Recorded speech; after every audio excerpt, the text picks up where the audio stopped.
Assalamu alaikum dear viewers. Today I am going to discuss about types of phrase. Phrase কত প্রকার, কি এবং কিভাবে ফ্রেজকে আইডেন্টিফাই করতে হয় সেটা নিয়ে আজকে আলোচনা করতে যাচ্ছি।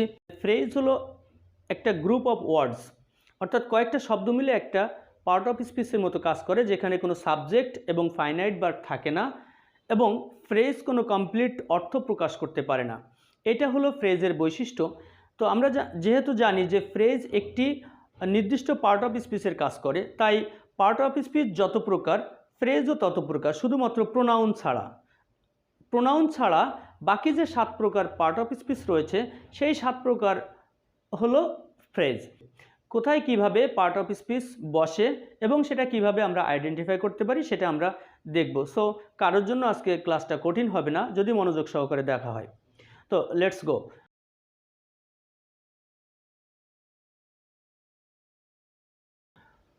তো নাউন ফ্রেজ আমরা জানি নাউন কোথায় কোথায় বসতে পারে। একটা সেন্টেন্সের নাউন ভার্বের সাবজেক্ট হিসেবে বসে এবং অবজেক্ট হিসেবে বসে, কমপ্লিমেন্ট হিসেবে বসে। Noun subject complement, object complement হিসেবে বসতে পারে। আবার নাউন কিন্তু প্রিপোজিশনের পরে অবস্থান করে। নাউন অ্যাপোজিটিভ হিসেবে ব্যবহার হয় সেন্টেন্সের মধ্যে। সেইভাবে আমি এখানে এক্সাম্পলগুলো সাজিয়েছি। আশা করি এক্সাম্পলগুলো খুব ভালোভাবে অবজার্ভ করলেই কিন্তু ফ্রেজ আমরা আইডেন্টিফাই করতে পারবো। এখন ফার্স্ট এক্সাম্পলে আমরা দেখি, walking in the morning is good for health. এই যে ওয়াকিং ইন দ্য মর্নিং, এটা কিন্তু ইজ ভার্বের সাবজেক্ট, কারণ সকালবেলা হাঁটা হয় গুড ফর হেলথ, স্বাস্থ্যের জন্য মঙ্গল বা স্বাস্থ্যের জন্য উত্তম। তো এই যে ইজ ভার্বের এই সেন্টেন্সের মধ্যে সাবজেক্ট হলো, ইজ ভার্বের সাবজেক্ট হলো ওয়াকিং ইন দ্য মর্নিং, এইটুকু। তো যেহেতু ওয়াকিং ইন দ্য মর্নিং কয়েকটা শব্দ মিলে সকালে হাঁটা, কি উত্তম, সকালে হাঁটা, তো এইটুকু হলো সাবজেক্ট হিসেবে বসছে, তাই এটা নাউন ফ্রেজ। পরের সেন্টেন্সে, I like to walk in the morning, আমি সকালে হাঁটা পছন্দ করি। আমি পছন্দ করি, কি পছন্দ করি, সকালবেলা হাঁটা। এ কী বা কাকে দিয়ে প্রশ্ন করলে অবজেক্ট পাওয়া যায়, আর নাউন অবজেক্ট হিসেবে ব্যবহৃত হয়। তো এখানে to walk in the morning like ভার্বের অবজেক্ট, তাই এটা হলো নাউন ফ্রেজ। পরের এক্সাম্পলে দেখি, he is a brilliant student, সে হয় একজন মেধাবী ছাত্র। এই একজন মেধাবী ছাত্র কে, সে। তো আমরা জানি যে এই হি এর কমপ্লিমেন্ট হলো আ ব্রিলিয়ান্ট স্টুডেন্ট। এটা যদি থাকতো হি ইজ এ স্টুডেন্ট, সে একজন ছাত্র, তাহলে স্টুডেন্ট হতো হি এর কমপ্লিমেন্ট, অর্থাৎ স্টুডেন্টটা কিন্তু নাউন হতো। তাই আ ব্রিলিয়ান্ট স্টুডেন্ট এটাও হি এর কমপ্লিমেন্ট হওয়ার কারণে এটাও noun phrase. Next example, he got down from a running bus, একটা চলন্ত বাস থেকে সে নেমেছিল। এখানে কিন্তু ফ্রম প্রিপোজিশনের পরে আর রানিং বাস, এটা কিন্তু নাউন ফ্রেজ, কারণ আমরা জানি প্রিপোজিশনের পরে নাউন বসে। তাহলে আর রানিং বাস এটা প্রিপোজিশনের পরে বসছে, সো ওটা নাউন ফ্রেজ। একেবারে কিন্তু সিম্পল ব্যাপার যদি নাউনের পজিশনটা আমরা জানতে পারি। এরপরে এক্সাম্পল হলো, mister Asad lecturer in English is our English teacher.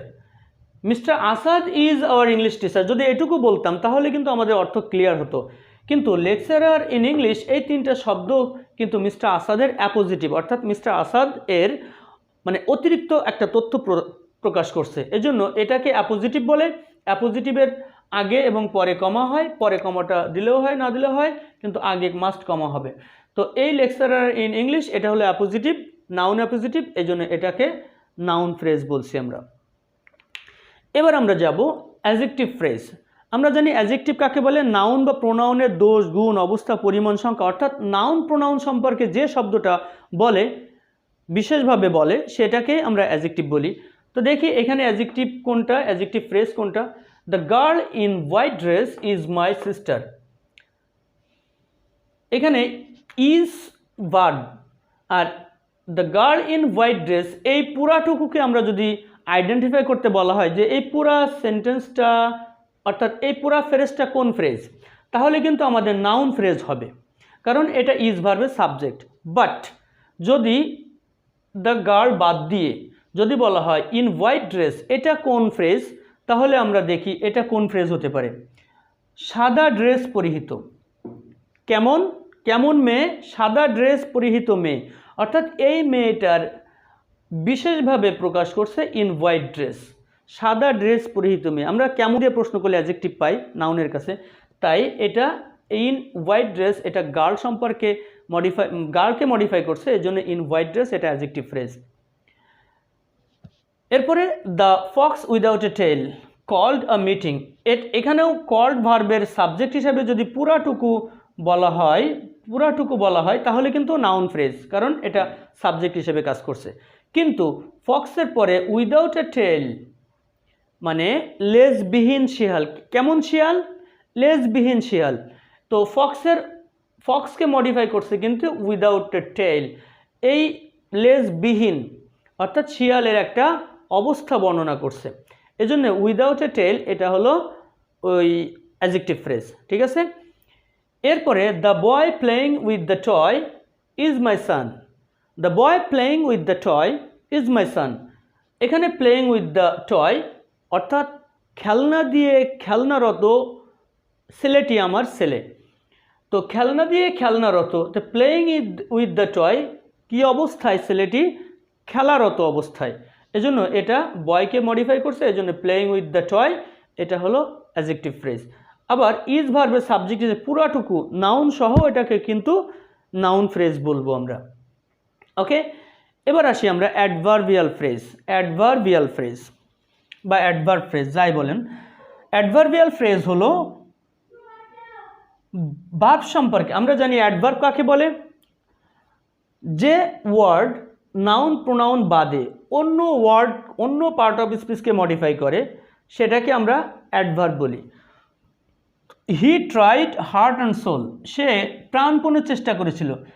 এখন আপনি প্রশ্ন করতে পারেন সে কিভাবে চেষ্টা করেছিল, ভার্বকে প্রশ্ন করেন কিভাবে চেষ্টা করেছিল, প্রাণপণে চেষ্টা করেছিল, হার্ট অ্যান্ড সোল, তাহলে এই ভার্বের একটা ধরন বোঝাচ্ছে, চেষ্টা করার ধরন। হাউ ডিড হি ট্রাই, সে কীভাবে চেষ্টা করেছিল, হার্ট অ্যান্ড সোল, প্রাণপণে চেষ্টা করেছিল, এই জন্য হার্ট অ্যান্ড সোলটা adverbial phrase. I live in Khulna, এই যে ইন খুলনা, শুধুমাত্র ইন এবং খুলনা দুইটা ওয়ার্ড নিয়েও একটা ফ্রেজ হয়। তা আমি বাস করি, কোথায় বাস করি, খুলনায় বাস করি। কোথায় দিয়ে প্রশ্ন করলে আমরা অ্যাডভার্ব পাই, আমার ডেসক্রিপশন বক্সে দেওয়া থাকবে, অ্যাডভার্বের ভিডিও রয়েছে, খুব সুন্দরভাবে আলোচনা করা রয়েছে, ফেসবুক পেজে রয়েছে। তো এই কোথায় দিয়ে প্রশ্ন করলে কিন্তু আমরা অ্যাডভার্ব পাই, এই জন্য ইন খুলনা এটা একটা adverbial phrase. Next example, the horse runs at a great speed, ঘোড়া দৌড়ায়, কিভাবে দৌড়ায়, অ্যাট আ গ্রেট স্পিড, দ্রুত গতিতে দৌড়ায়। এখানে ঘোড়ার রানের এই ভার্ব কিভাবে সংগঠিত হচ্ছে, দৌড়াচ্ছে কিভাবে, সেটা প্রকাশ করছে এই ফ্রেজটা দিয়ে, এজন্য এটা হলো অ্যাডভার্বিয়াল ফ্রেজ। এগুলো সব অ্যাডভার্বিয়াল ফ্রেজ। ভার্বাল ফ্রেজ অর্থ যে ফ্রেজ দ্বারা কাজ করা বোঝায়। আমরা ভার্বের সংজ্ঞা থেকে আমরা জানি কোনো কাজ করা বা হওয়া বোঝালে সেই ওয়ার্ডটাকে আমরা ভার্ব বলি, কিন্তু ভার্বটা যদি একের অধিক ওয়ার্ড নিয়ে গঠিত হয় তাহলে সেটা অবশ্যই ফ্রেজ হবে, এবং সেটা যদি ভার্ব হিসেবে কাজ করে তাহলে সেটা ভার্বাল ফ্রেজ হবে। সিম্পল। ভার্বাল ফ্রেজ কি, we should look after our parents, এই যে লুক ভার্ব এবং আফটার যুক্ত হয়ে একটা ফ্রেজের কাজ করছে। কি করবে, we should look after our parents, আমাদের মা বাবাকে দেখাশোনা করা উচিত। দেখাশোনা করা ইংরেজি হলো লুক আফটার, দুইটা ওয়ার্ড দিয়ে একটা ফ্রেজ হলো, এটা ভার্বের কাজ করছে, এজন্য ওটা verbal phrase. Take care of your children, তোমার সন্তানদের দেখাশোনা করো।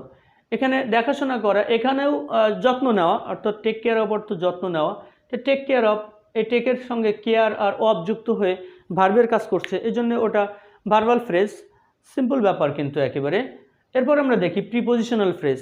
তো প্রিপোজিশন নাউনের পূর্বে বসে আমরা জানি, তো প্রিপোজিশন হিসেবে যদি কয়েকটা শব্দ মিলে একটা প্রিপোজিশনের মতো কাজ করে তাহলে সেটা prepositional phrase. There is a garden in front of my house, আমার ঘরের সামনে একটা বাগান রয়েছে। এখানে কিন্তু আমি ইন ফ্রন্ট অফ না লিখে আমরা বিফোর লিখতে পারি, বিফোর মাই হাউস, আমার ঘরের সামনে। তো এই বিফোর একটা প্রিপোজিশন, কিন্তু ইন ফ্রন্ট অফ তিনটা শব্দ মিলে সামনে বোঝাচ্ছে, এজন্য এটা প্রিপোজিশন হিসেবে কাজ করছে। যেহেতু তিনটা শব্দ ফ্রেজ, এজন্য ওটা prepositional phrase. Next, I could not go to school on account of illness, আমার অসুস্থতার কারণে। এটা নাউন, নাউনের পূর্বে হ্যাঁ বিকজ অফ, এখানে বিকজ অফও দেওয়া যায়, সেটাও একটা বিকজ অফ, এটাও একটা প্রিপোজিশনাল ফ্রেজ। তো এই হলো প্রিপোজিশনাল ফ্রেজ। যদি সেটা প্রিপোজিশন হিসেবে কাজ করে সেন্টেন্সের মধ্যে তাহলে সেটা prepositional phrase. Conjunctional phrase, conjunction জানি আমরা দুইটা শব্দ বা দুইটা সেন্টেন্সকে যুক্ত করে যে ওয়ার্ড বা ফ্রেজ, সেটা হলো কনজাংশন। যদি ফ্রেজ হয় তাহলে conjunctional phrase. Rina as well as Bina has come, Rina এবং বিনা এসেছে। এখানে রিনা অ্যান্ড বিনা লিখতে পারতাম আমরা, অ্যান্ডের কাজ করছে এখানে, হ্যাঁ। তাই অ্যাজ ওয়েল অ্যাজ তিনটা শব্দ মিলে একটা ওয়ার্ড কনজাংশনের কাজ করছে, দুইটা নাউনকে সংযুক্ত করছে, এই জন্য অ্যাজ ওয়েল অ্যাজ এটা হলো conjunctional phrase. He talks as if he were mad, সে কথা বলে যেন সে পাগল হয়ে গেছে। এখানে অ্যাজ ইফ যেন, এটাও একটা, এই হি টক্স একটা সেন্টেন্স, হি ওয়ার ম্যাড এটা আরেকটা সেন্টেন্স, দুইটা সেন্টেন্সকে যুক্ত করছে অ্যাজ ইফ, এই জন্য অ্যাজ ইফটা conjunctional phrase. Last of all interjectional phrase. Interjectional phrase কোনটা? এই যে আমরা বলি না হুররে, আলাস, আহ, ও, ওয়াও, এই ধরনের যে মানে হঠাৎ ইমোশনাল এক্সপ্রেশন, যেটা সাডেন ইমোশনাল এক্সপ্রেশন, যেটা হঠাৎ আবেগের বহিঃপ্রকাশ, দুঃখ, কষ্ট, আনন্দ, বেদনা, এই ধরনের যে প্রকাশগুলো একটা শব্দ দিয়ে হয় তখন সেটাকে ইন্টারজেকশন বলে। আর যদি একাধিক শব্দ দিয়ে বোঝায় সেটা, তাহলে সেটা হয় interjectional phrase.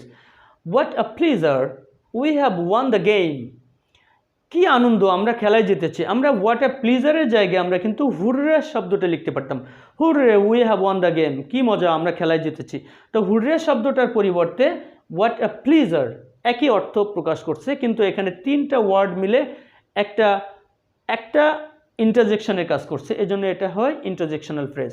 What a PT, he is dead, কি দুঃখজনক, কি করুণ ব্যাপার, কি দুঃখজনক ব্যাপার যে সে আর নাই, মানে তিনি মারা গেছেন।